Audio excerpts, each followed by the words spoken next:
Okay everybody, this is mooneydashcam. Today we are going to 2937 86th Street in Gravesend. Some of you may already know that is the Plaza Suite, Sammy the Bull's old club discotheque thing he had going on, which happened to be where Frank Fiala gets murdered June 27th, 1982. Let's flip this around and get into it. Alright, we're starting this video on the wrong side of the road. Typical Mooney Dashcam fashion. Is it one of my videos if we don't break some traffic laws?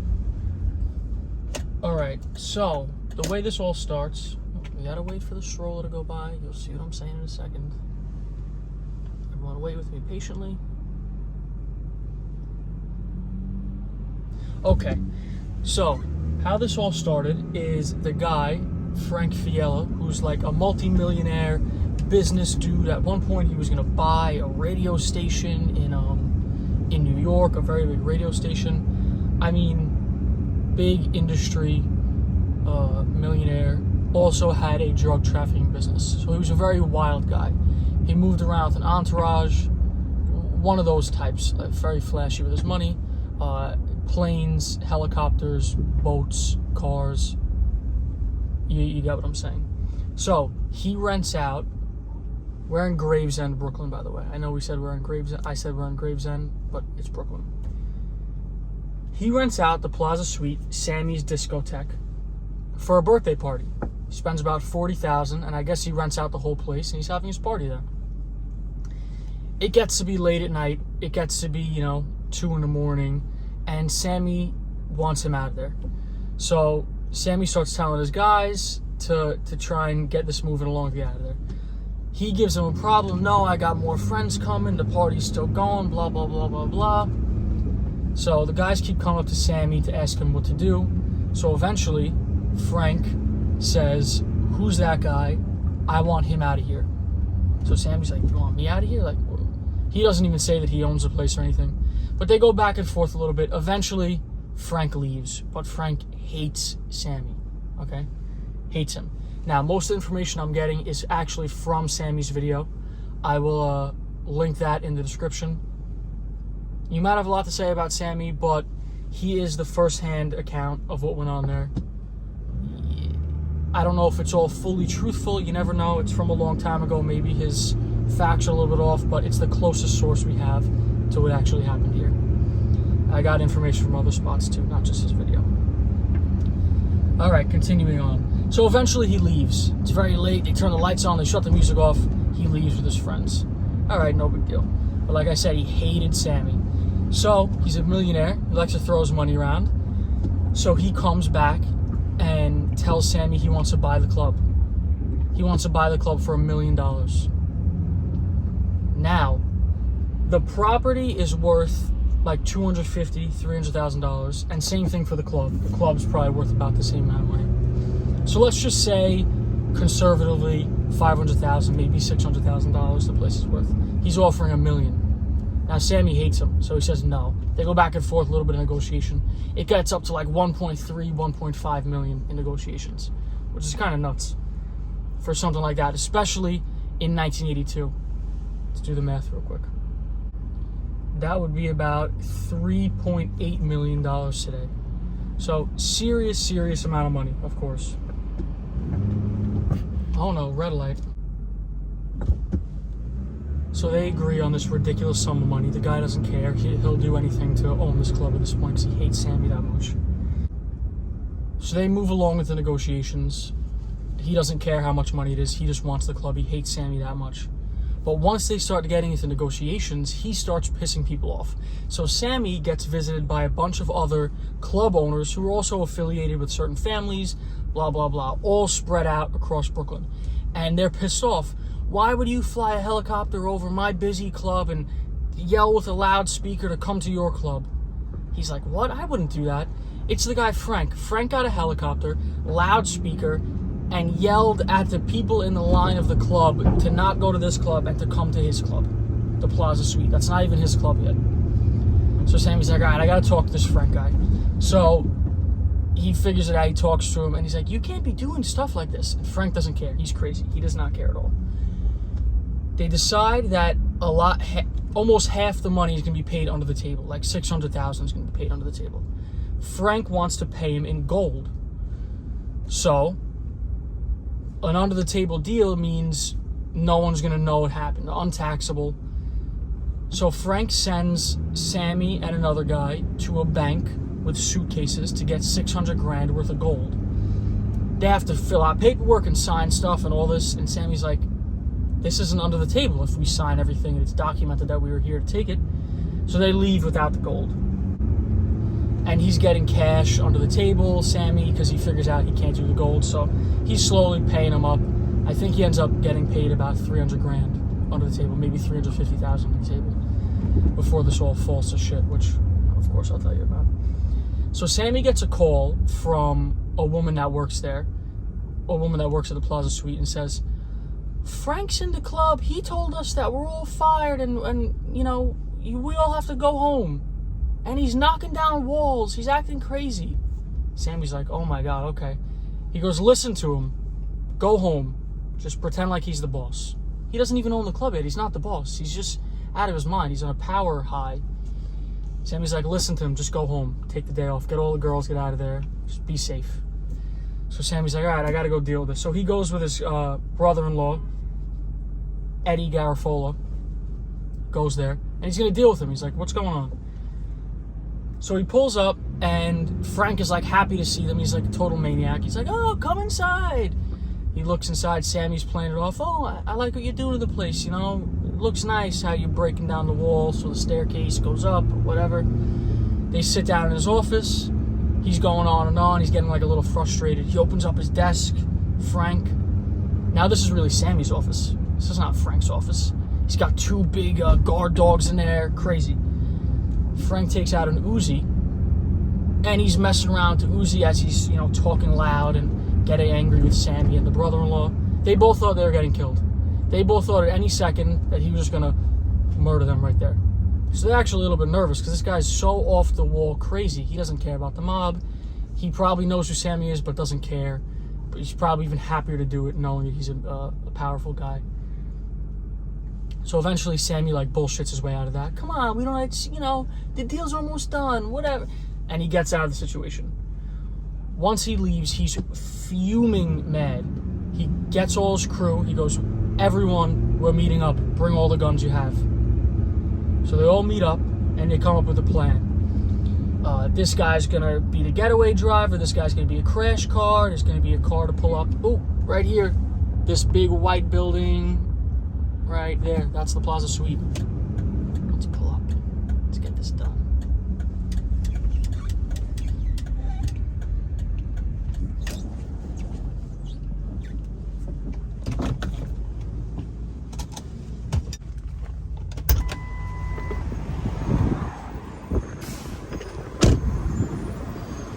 This was the Plaza Suite. It was a second floor. That big part up there wasn't there yet. It was a second floor discotheque nightclub. I have one old picture of it. The only old picture I could find of the place. Yeah, was Sammy's stomping grounds. June 27th, 1982, this all went down. Now it's a school.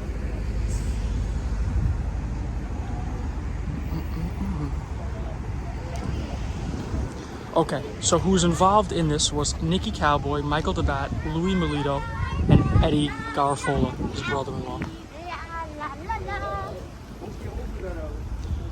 So the plan was that Michael DeBat was the bouncer at the door, and once Frank came out, the cue to start the hit, say hi to the truck, was Sammy was going to say to Frank, hey, Frank.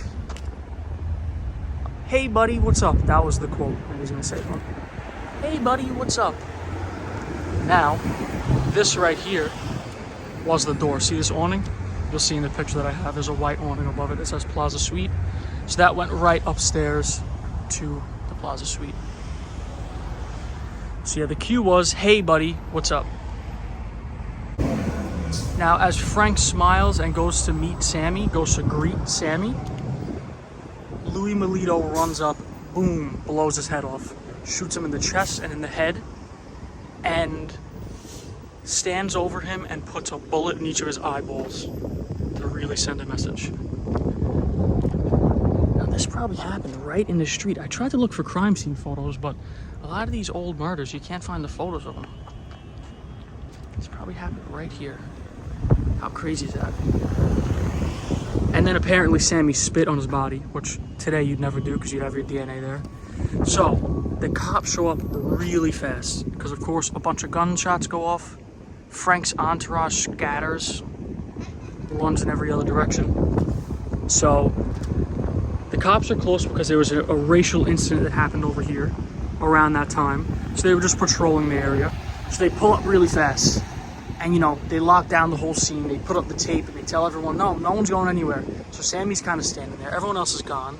The shooters jump in a getaway car. They already dumped their guns. And Sammy's stuck there. He's with another person. I forget who it was that he was with. So he's standing around and kind of keeping quiet, you know, acting like everybody else that's there. No one knew what really happened. The cops did not know exactly what happened. And he goes to like kind of sneakily walk away, and the cops tell him, hey, don't go anywhere. We need everyone here. We need all the witnesses. He's like, all right. So luckily, the niece of one of his buddies is parking her car and says, hey, Sammy, come on. I parked the car. Come. He's like, he looks at her, like kind of confused because he doesn't know what's going on. But he goes and walks up to her and says hello. Pretends like they're dating. The cop's like, who's this? He's like, it's my girl. She just brought the car around. I don't even know what happened yet. The cop's like, you don't know what happened? He's like, no, I have no idea. Sammy walks up to the girl like it's meant to be, gives her a kiss, gets in the car. The girl's like, oh, you know my uncle. He goes, yeah, I appreciate what you did. Sammy doesn't tell the girl that he did what he did. He's like, I appreciate what you wanted to do for me, but I didn't do this crime, but thank you. I'll remember this forever.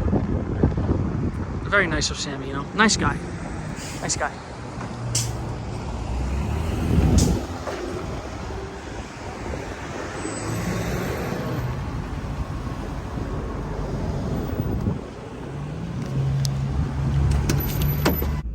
Now, this story doesn't end here. Oh, I forgot to mention Frank is a Czechoslovakian guy. So he's not from America. And there was $350,000 that Sammy already had under the table, and $250,000 were tied up in legal fees. The club shuts down immediately when this happens. It's all over the news that Frank was the one that was buying the nightclub, and he gets killed outside at 2 a.m. by a ski-masked assailant. They don't know who did it. Now, Paul Castellano, who is the boss of the Gambinos, you're not allowed to just kill people without running it by Paul. So Paul's pissed. Sammy realizes that Paul's pissed. Sammy wants to meet with Paul Castellano. Paul doesn't want to meet. He's that mad. So Sammy gets his guys and goes to his farm in New Jersey. He had a big, like 3-acre farm or something, might have been more acreage. And he gets his guys and he says, he gets ready for war. He gets ready for war with the Gambino crime family over what he did. All his guys are behind him. They all want to shoot it out with him. He knows that they're probably all going to die. They all know they're probably all going to die because they're outnumbered. They have a crew of like 15 or something like that. They wait 19 days. Sammy hides out for like 19 days before Paul would meet him. So he tells him, come meet, I think, at a restaurant in Manhattan. Paul's with Tommy Bilotti, who is his driver, bodyguard, high up in the family. Sammy goes there with Louis Melito. And Paul's pissed. He's like, you shouldn't have done this. You know, people normally have to pay for stuff like this.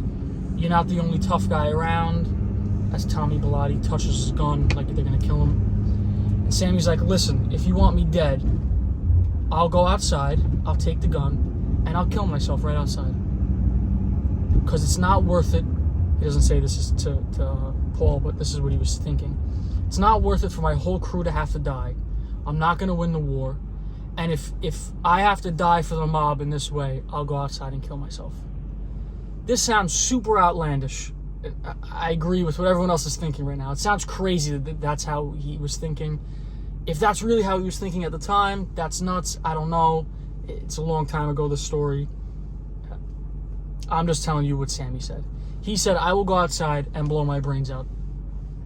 Paul's like, wow, okay. Don't ever do anything like this again. And they're kind of like, okay, that's done. And Sammy goes, I can't agree to that, because if I need to protect you, I'm not going to ask for your permission first to kill somebody. Paul's looking at him like he's crazy. They end up leaving. They get out of that meeting free. The only indictments that came out of it were for tax evasion, because he didn't pay taxes on the $350,000 he got under the table, which is insane to me. He never got caught up with the murder. He has to, it was a choice between selling his house that his family lived in or the farm in New Jersey. He chose to sell the farm in New Jersey and a bunch of other stuff, and he got out of paid back the IRS. Now, to get the cops off his back in this situation, he pays off Louis Appolito, one of the infamous mob cops that Casso had on payroll, pays him $5,000 to keep the investigation off of him. And that's pretty much how he stayed out of that. Say what you want about Sammy, but he's an incredible storyteller, and he was the real deal back in the day, as real as it gets. Yes, he did end up cooperating. Most of these guys did, if we're being honest here. All right, that was the story of Sammy ordering the hit and being right there when it happened, of Frank Fiala. Hope you guys enjoyed. See you in the next one.